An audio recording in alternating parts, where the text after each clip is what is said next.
episode of A View from the Top. And we're sitting again at Signature Flight Support at Luton Airport in this luxurious lounge. The first episode of the series, we looked into buying a private jet. And today, we looked into the next step, aircraft management. Basically what you do with the aircraft after you buy it. We have two experts from the industry, Oliver Stone from Colibri Aircraft. Welcome, Oliver. Thank you. And Alex Duran from Saxon Air, an aircraft management and charter operator. Thank you for joining us. Hello, yeah. Thank you for inviting me. Thanks. So, Alex, may I start from you? Tell us a bit about your background and how you got in the industry. Yeah, so my background and how I got into the industry was completely by accident. I did an English degree. I put off work as long as I could, and then at the end of my degree, I read a book about a Vietnam helicopter pilot, and I decided that sounds cool, I'll become a helicopter pilot. Found out that I had no qualifications or relevant experience and couldn't, so instead I got a job working operations desk at Oxford Airport to get subsidised flying.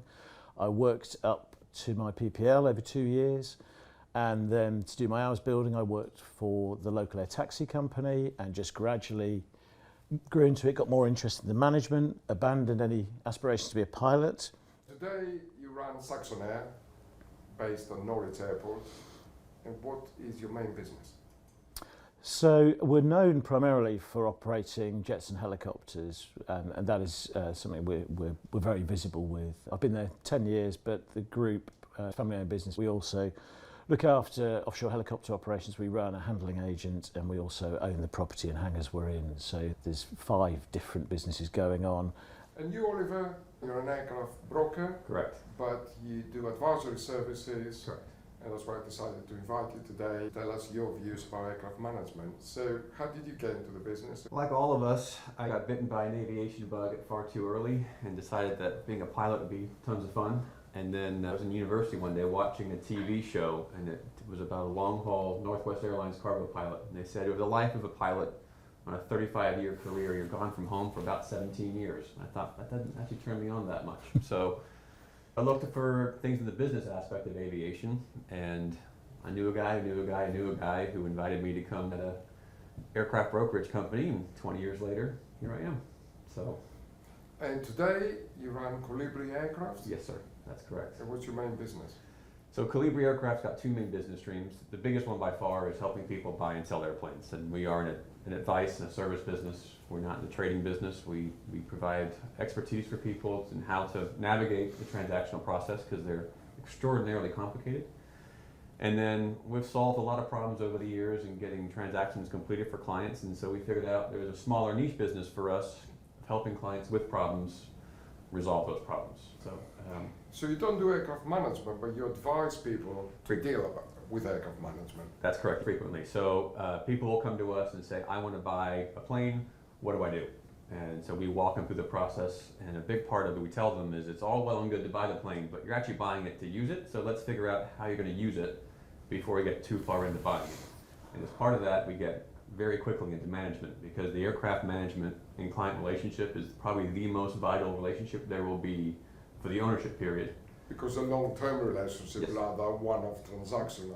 So to put this in perspective, we help a client out, it's a period of 6 to 12 months while we buy an airplane for them, and that varies upon the project. But then they're going to own that airplane for 3 to 10 years.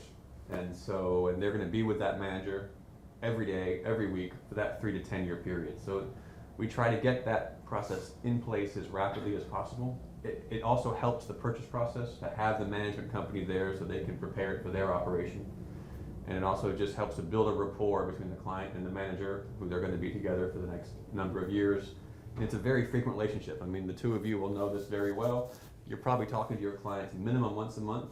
For some people, probably a few times a month. And so it's a very ongoing relationship that you need to set early on. So. Well, it's complicated. It's been married, I guess. Your point, Alex, you manage aircraft. What is the most challenging part of this element of your business? There are so many challenges, and I think it's actually the complexity. I think there are 2 main aspects which I'm increasingly aware of. Is there are so many things to remember, and that's where I think experience comes into it. The regulations change, the financial rules change. There are so many aspects. You're running a small business, but you're running an airline at the same time in terms of an approval structure. The operator is the pinch point. They are explaining the ownership cycle to the owner, their representatives, they're then managing the team. We are the messenger that gets shot a lot of the time. We are telling them the bad news on the maintenance. We're telling them the good news on where they can go. So we're always in the middle of it, which means it's always exciting, it's always interesting. I would say probably 99% of aircraft owners these days would choose a management company to manage their asset. And as you said, it's a big asset, and effectively operators like ourselves, management companies, we're asset managers. So from your point, Oliver, when you advise a client, how do you point them towards the right direction to pick up the right operator?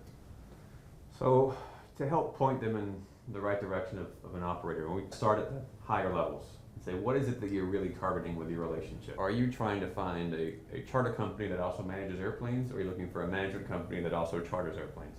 That's a good point. There's a very big difference between those 2 points, and their approach to how that asset is used will be quite different as well. And a lot of times that comes down to a financial perspective for owners, or a perception of they don't want an underutilized asset, whether they need the money or not. And so you just have to understand what is it that they are trying to get out of it. For some people, they want that airplane to be their airplane, only their airplane with very, very small exceptions, but it's their private jet.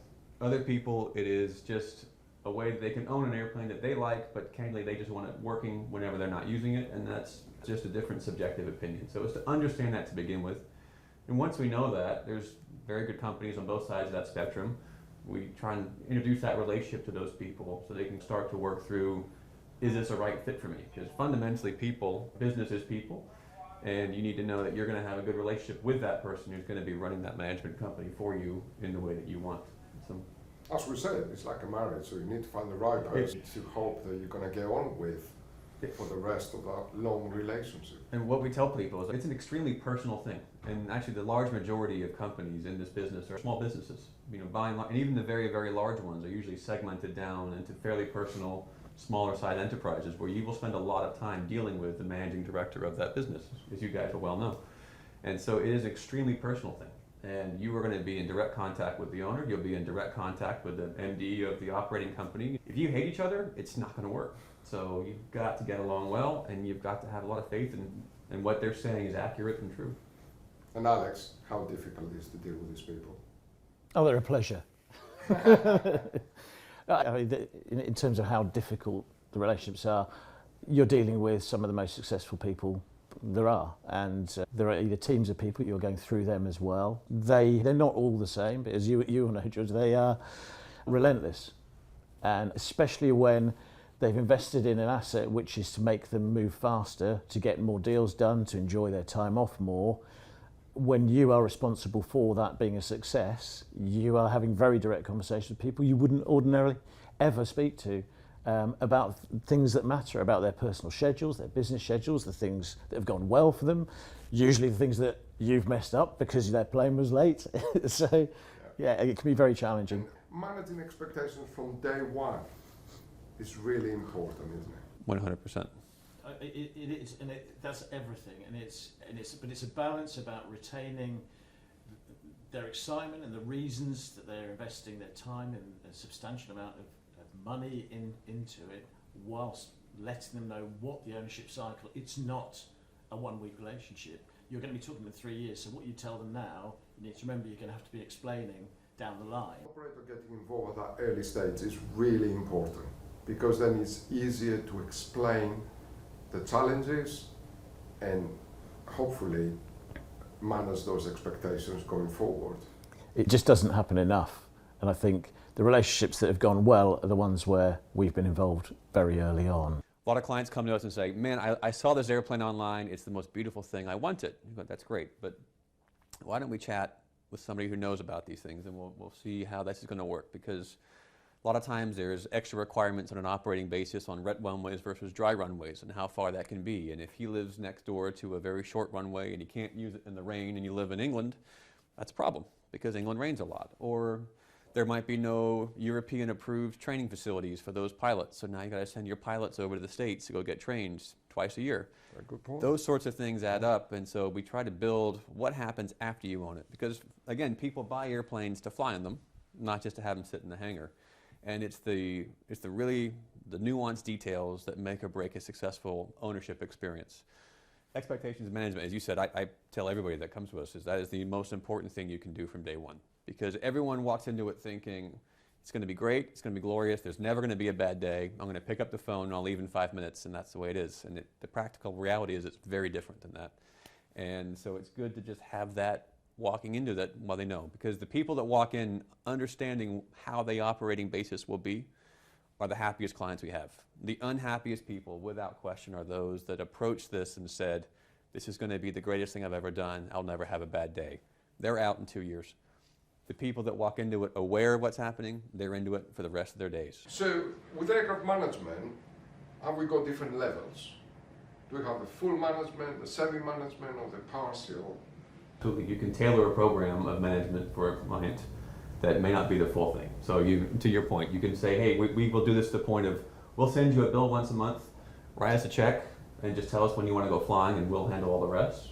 It can the middle range, which is you want to do some of your own charter sales or whatever it may be, and you can work around that. And then you have the bare bones of, we're going to provide you the manuals, and you can go off and operate it privately, but we're going to help some of the background work. So there's definitely different structures in there for how that works. But this is a very bespoke thing, client by client. And so everyone's going to have their own requests. Another pros and cons about going to a large company or a smaller one from the client's point. We, I suppose, position ourselves as a boutique. It's small enough to be personal, but large enough to have an efficiency, a scale, and a robustness.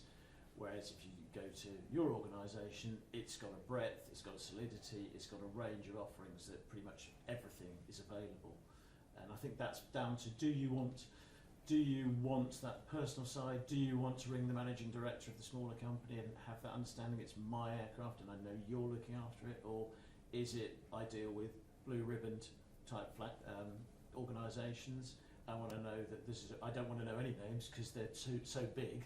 They've got loads of people that can sort my stuff out. Absolutely. And we spoke, Oliver, you spoke before about management purely for the owner's use or management in charter.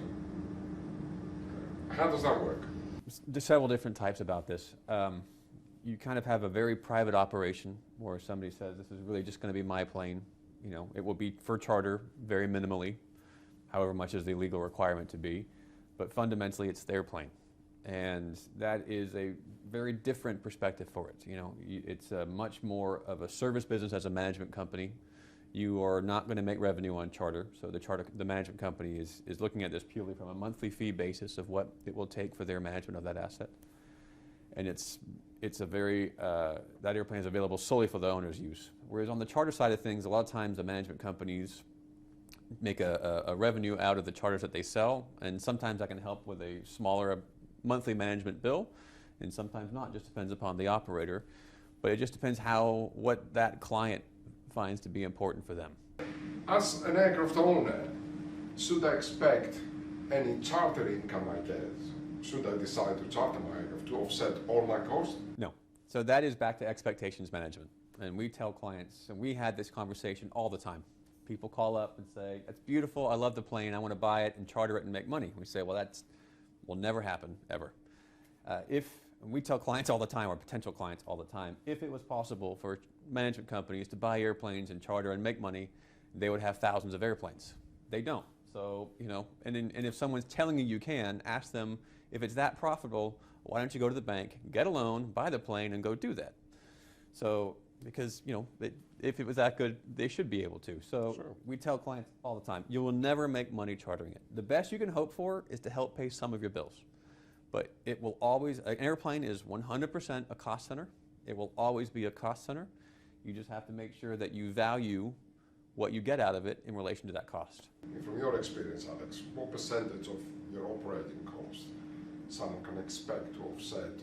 Depends on their own use, and I think a very typical model is about 25% owner use, 75% charter, and within the actual spare capacity there is that's usually manageable. on that, I think if you got over 50% of your costs covered in very broad terms, it depends how you define your costs. I think that it's the very best you could ever expect is a break even. It was an interesting discussion. Thank you both for coming. Thank you. Alex from Saxon Air and Oliver from Colibri Aircraft. Thank you very much, George. Thanks so much.